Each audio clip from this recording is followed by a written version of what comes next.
Gozze di Wine, siamo a Roma e a fare l'onore di casa, grazie, abbiamo Fontana Candida che da quando siamo a Roma viene sempre con noi e noi ci teniamo in maniera particolare perché il Frascati è uno di quei vini che visto da di fuori è un grandissimo tesoro e qui a Roma non viene apprezzato, quindi noi a spregio glielo portiamo, ho detto, glielo portiamo apposta perché se lo dobbiamo far assaggiare noi, questo fa molto particolare.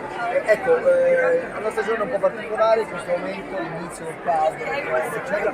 Com'è la situazione appunto da voi, nella vigna, nel territorio e qual è il vino più rappresentativo di questa stagione? La stagione per adesso è un po' ancora altalenante, questo caldo freddo ancora ci ferma un po', però siamo fiduciosi per la ripresa del tempo, insomma, siamo molto fiduciosi. Insomma. Di prodotto ce n'è di una buona qualità e il nostro vino rappresentativo è di una Mater, ormai è una nostra chicca da diversi anni. Ci teniamo a puntare su questo prodotto perché abbiamo fatto un duro lavoro su questo prodotto proprio per arrivare a un risultato, avere un'eccellenza in Frascati.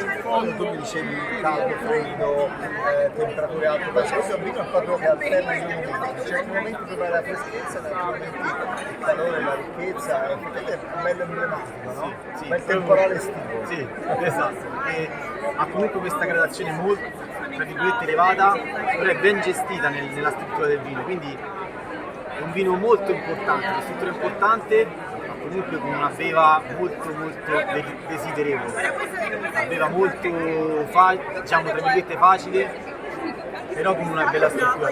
Ecco, andando a abbinare questo vino è una cucina classica romana.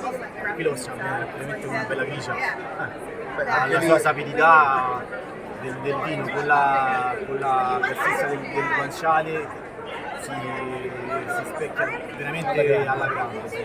Ecco, invece andando sull'abbinamento un po' con qualche piatto esotico che ora vanno molto di moda, c'è sempre qui a Roma, poi siete continuamente qui ai ristoranti più geometrici, esotici, come ci si lavora? Possiamo andare tranquillamente su un piatto orientale.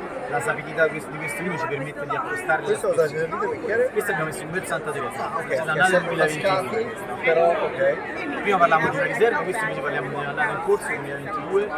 Vino completamente diverso dall'altro, vino molto fresco, sentori di frutta esotica, bruno, con pelo, mango, papaya, c'è tanto. C'è tanto veramente un vino, un'esplosione a naso notevole. E lo ritroviamo tutto quanto in bocca. Lo ritroviamo veramente in bocca e la corrispondenza tra naso e bocca è veramente eccessiva. Bella sapidità, lunghezza, intensità. Bello, adattissimo stasera, ma adattissimo a qualsiasi piatto ci puoi trovare anche. Grazie mille. Grazie a te. Buonasera.